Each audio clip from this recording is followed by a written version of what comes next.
Hey folks, welcome back to Markelly Farm. We've got some fresh strawberries that we got given to us this morning. One of my friends down at Coffee this morning, his granddaughter had bought them a bunch of strawberries, more than they could eat fresh, and his wife doesn't do any canning. So he gave me a whole package of fresh strawberries. So we're going to make some strawberry jam. Stick around.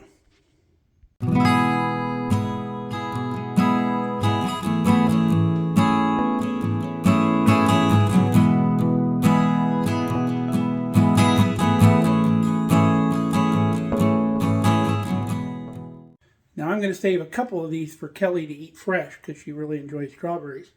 But the rest of them I'm going to wash up and dice up, and we're going to make some strawberry jam.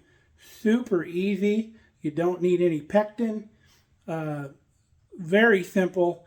And we're even going to can it. So we'll show you how to can it as well. So if you have more than one jar, you can put that down in the root cellar and you can have strawberry jam much later. And it'll keep a lot longer in the jar.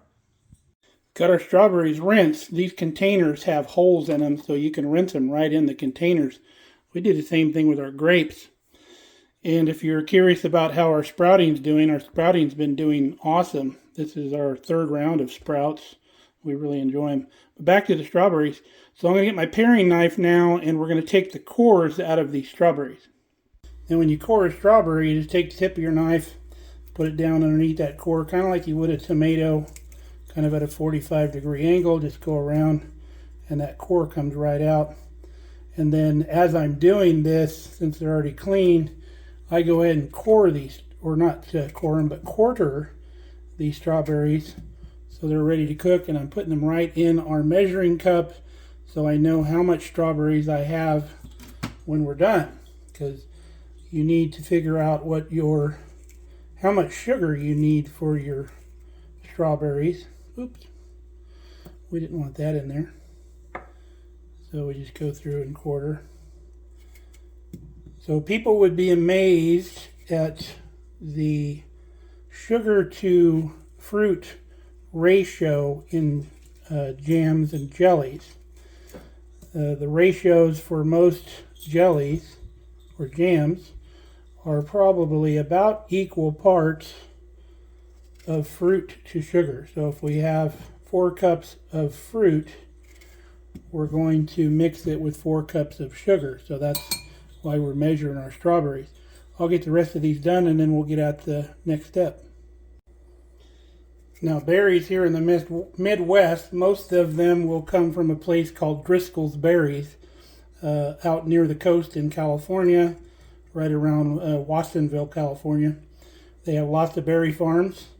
But these are actually from Florida, and when you have them shipped so long, they pick them very early, and they kind of ripen along the way, because strawberries do not handle transportation very well. They go bad fairly quickly.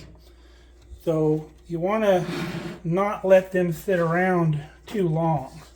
You want to get on it, because they'll start rotting pretty quick. Now there is a trick you can use to prolong the life of them, and I'll show you what it is.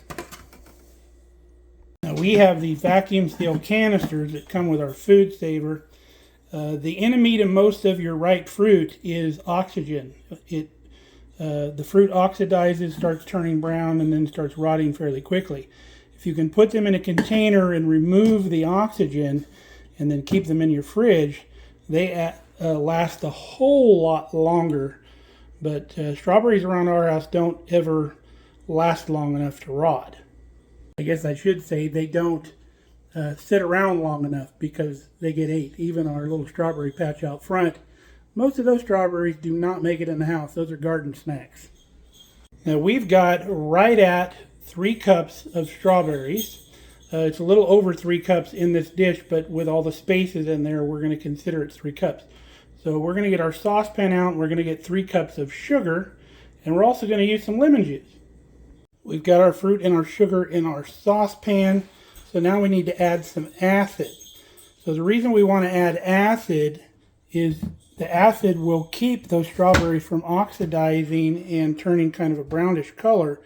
The acid will kind of keep them a red color. Now, your acid that you want to add is either some lemon juice, you can use fresh lemon juice obviously, or citric acid. If you're using lemon juice, you want to use about a tablespoon per cup of fruit. And if you're using the citric acid, you would use about a teaspoon per cup of fruit. And we're going to throw that in there right now. I'm going to go ahead and use the citric acid because I have it. We've got this well combined, so we've got everything distributed around the strawberries. In retrospect, it would probably be a smarter idea before we put the sugar in is to sprinkle the citric acid over the strawberries and stir them up real good. It would probably work a little bit better, but we didn't do that.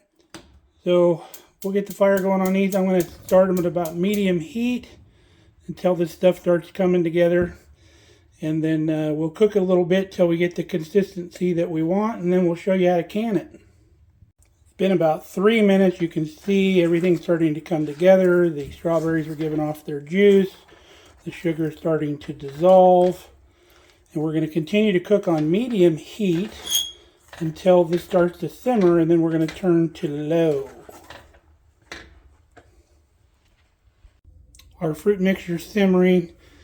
So I'm going to show you how to can if you don't even have a water bath canning pot, or even the electric canner that we have. I just got our Dutch oven here.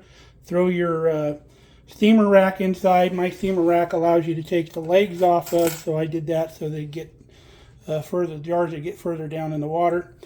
And then when I do jelly, especially if I'm going to give it away, I use my oddball size jars, so I don't care if I get them back or not. So we'll dip these jars in the water, and that'll get these jars warming up. Sterilize them and all. They're already clean. So we'll get those in there, and then we'll also put our lids in here in our pot as well, and that'll get the lids sterilizing like that. And we'll put the cover on this and bring it up to a boil. So now that our fruit's simmering real good, I'm going to take my potato masher and I'm going to go in here and I'm just going to break down these strawberries a little bit so we don't have really big pieces of strawberry in our mix. And we'll keep doing that until all of those are broke up. They'll break down a little bit more as we cook, but this just gives it a good start.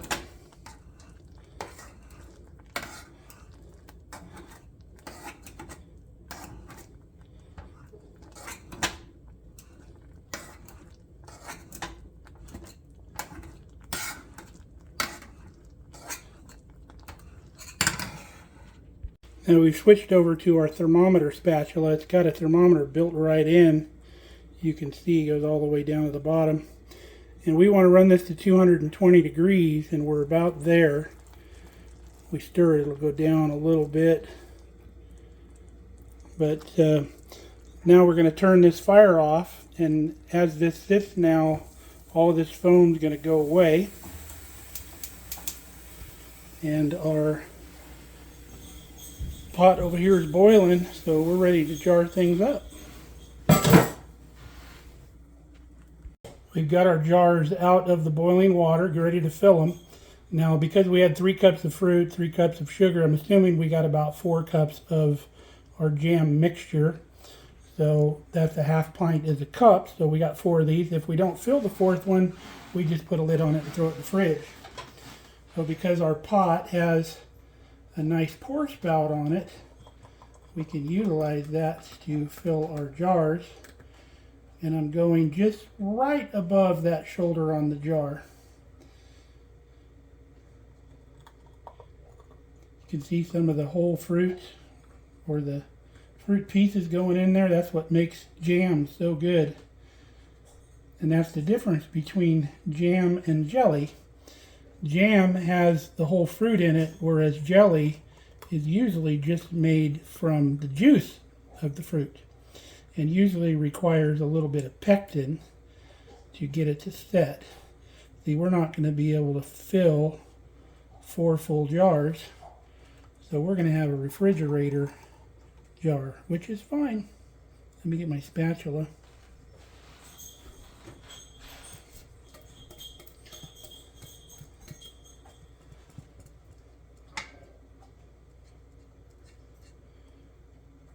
Got everything out of the pot. If Ramona was here, she could lick the spatula. So we'll wipe the tops on these, and then we'll get the lids and rings on them.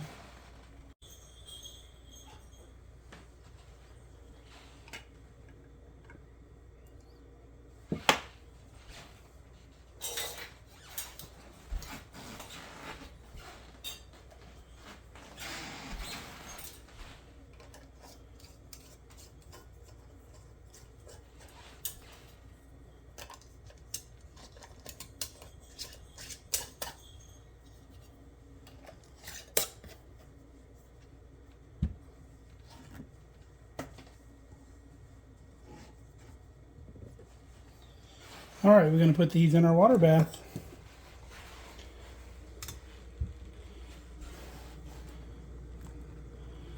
Got our extra lid in there we need to get out.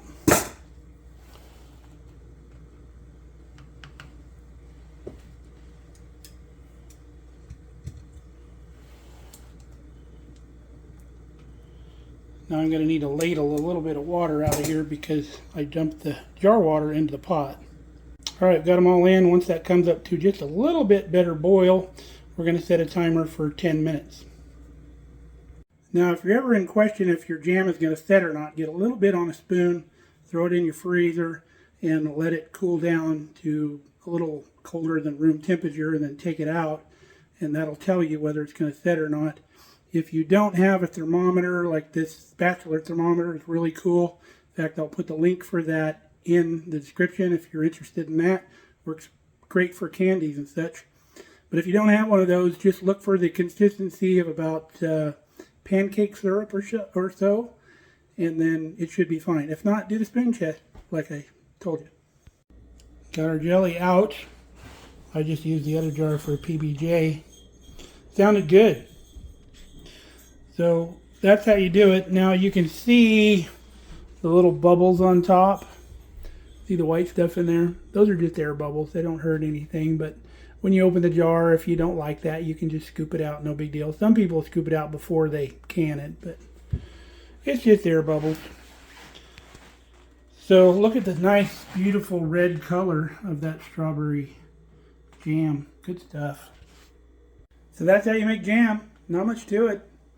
So if you have any extra strawberries or whatever, if you just want to go buy strawberries at the store, you can do it that way. Make yourself some jam. All right. Till next time, stay safe, stay healthy. Love you guys. Come back and see us at Markelly Farm.